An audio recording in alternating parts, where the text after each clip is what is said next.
Hello everyone, my name is Asha Arnashila, working as an assistant professor in Chalapati Institute of Engineering and Technology. Today, my topic is about JVM architecture in Java programming.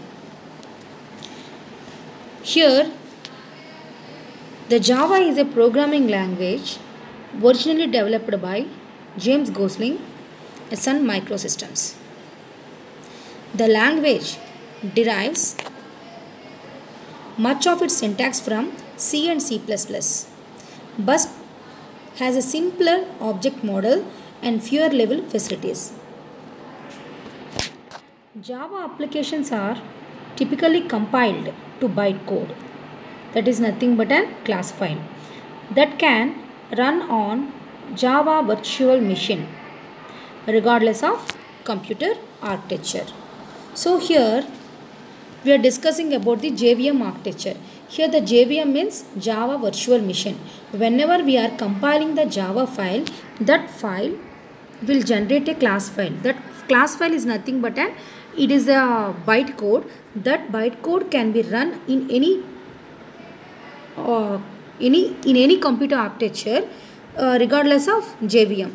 With the help of the JVM, we can run our bytecode in any different type of operating systems. The output will be present the same.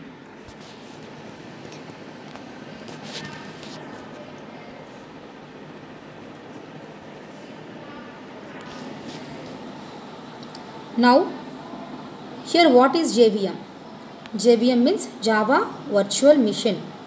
It is a specification where working of Java Virtual Machine is specified, but implementation provider is independent to choose the algorithm. Its implementation has been provided by Oracle and other companies. An implementation is known as JRE, Java Runtime Environment. By using that, the implementation can be done. Runtime instance. Whenever you write Java command on the command prompt to run the Java class, an instance of JVM is created. This is the runtime instance. So here we will see the diagram of JVM, means overall what is the process of JVM. So whenever we are the Java source code will be there. The Java source code means we are saving that file by using the .java, file name .java. So that file will be compiled. Whenever the compilation process will be done through the object codes, the object code is verified and logged into the Java virtual machine. And in the Java virtual machine, the Java interpreter, by using that interpreter, the operating system, through the operating system, we will get the output from the hardware. So whenever the output the output will be presented in the hardware. So this is the general process. The source code, from the source code, the compiler will compile the program. Here the Java object codes will be there, and the Java object codes will be verified, and after that we will get the .class file.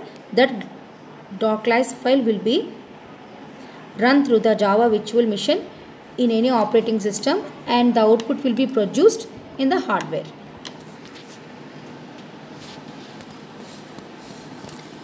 How JVM works?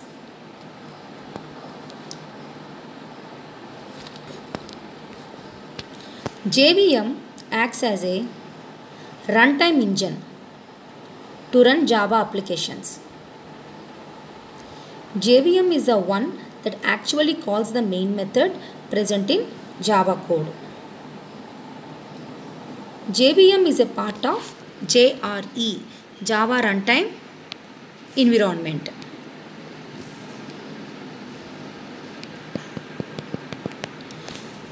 Java applications are called VORA, write once, run anywhere.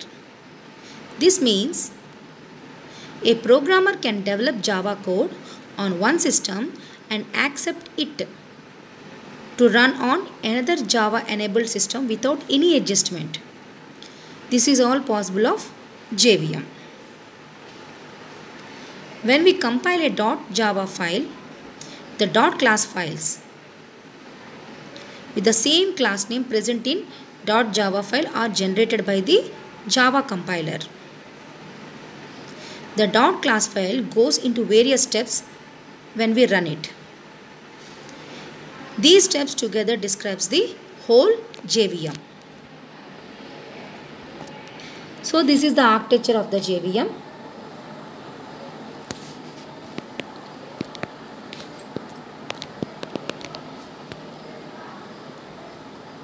We have the class loader. From the class loader, class area, heap, stack, PC registers, native meta stack, these are all the runtime data area. These are all the runtime data area in which memory areas allocated by JVM. And after that we have the execution engine. From that execution engine, native method interface will be connected, and from that Java native libraries.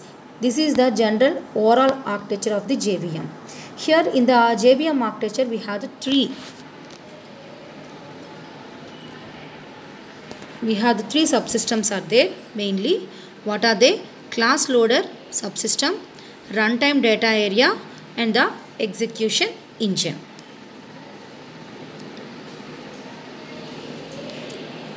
Coming to the class loader subsystem.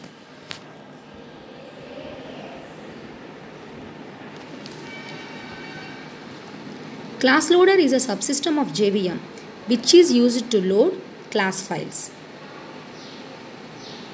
Whenever we run the Java program, it is loaded first by the class loader. We have three built-in class loaders in Java, that is Bootstrap class loader, extension class loader, system or application class loader. Bootstrap. This is the first class loader, which is the superclass of extension class loader.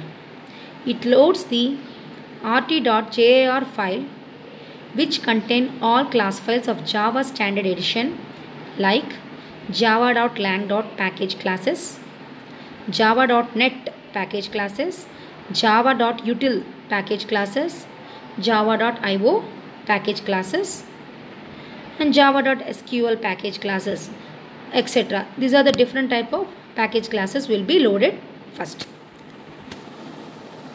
The next one is extension class loader. This is the child class loader of Bootstrap and the parent class loader of system class loader. It loads the jar files located inside the Java home JRE library ext dictionary. System class loaders. This is the child class loader of extension class loader. It loads the class files from class path. By default, class path is set to current directory. You can change the class path by using -cp or -class path switch. It is also known as the application class loader. Okay, these are the different types of systems are there in the class loader: Bootstrap, extension, and system class loaders. The next one is the runtime data area. Here it is divided into the 5 major components, that is method area, heap area, stack area, PC registers, and native method stacks.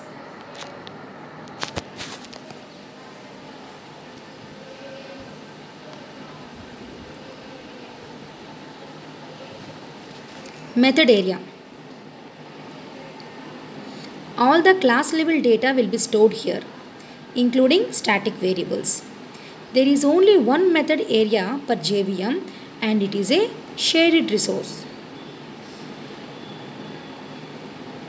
The heap area. All the objects and their corresponding instance variables and arrays will be stored here. There is also one heap area per JVM. Since the method and heap area share memory for multiple threads, the data stored is not thread safe. Here in the method area and the heap area, the data stored is not thread safe. While coming to the stack area, for every thread, a separate runtime stack will be created. For every method call, one entry will be made in the stack memory, which is called stack frame. All local variables will be created in the stack memory. The stack area is thread safe since it is not shared resource. Each thread has a private JVM stack created at the same time as thread.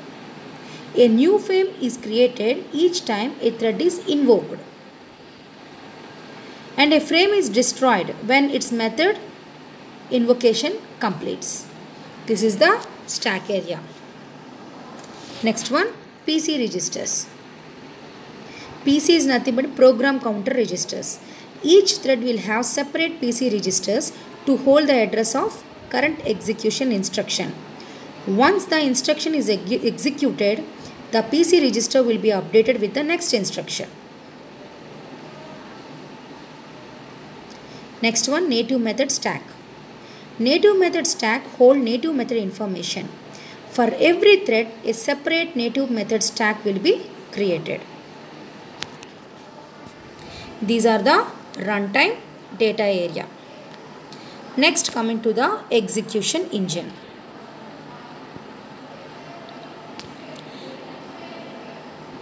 The bytecode which is assigned to runtime data area will be executed by the execution engine.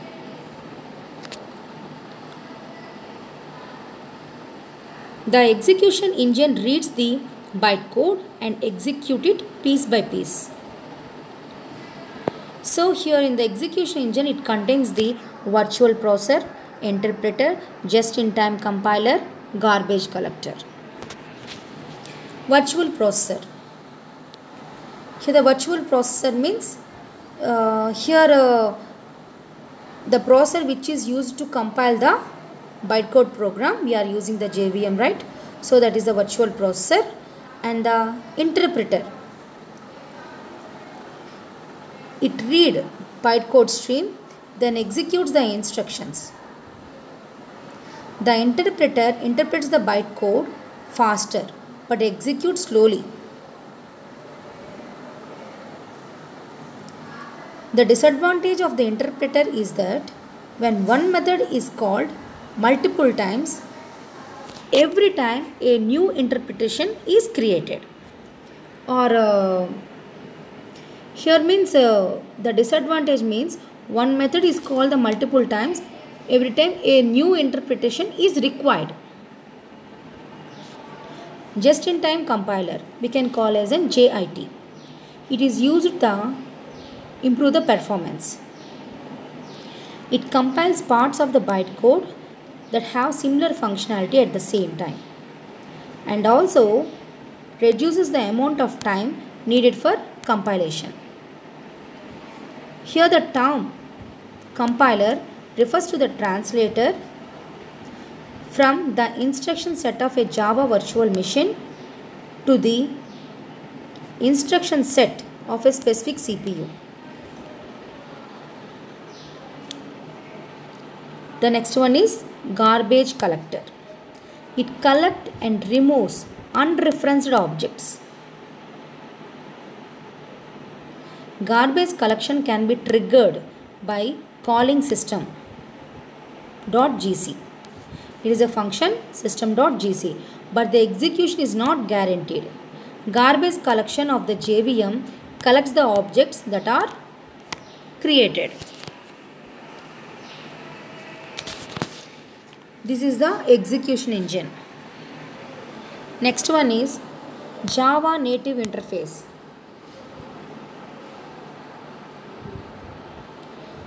Here the JNI is nothing but a Java native interface will be interacting with the native method libraries and provides the native libraries required for the execution engine.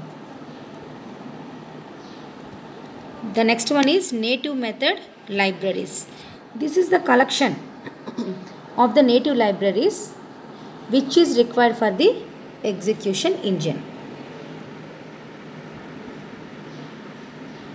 For the purpose of execution engine, here in the native method libraries, it provides the collection of native libraries which is used for the execution engine. So here the JVM architecture is completed. So generally in the JVM architecture we have the three main subsystems: class loader, runtime data area and the execution engine. So based upon the entire process, whatever the Java file is compiling, that file will be converted into the bytecode, that is nothing but a class file, and here the bytecode will be run in any type of architecture or any type of operating system. So through the JVM only we can get the output, or we can run the bytecode by using the JVM. So this is the internal process, or we can known as this is the Java architecture, JVM architecture, Java virtual machine architecture. Thank you.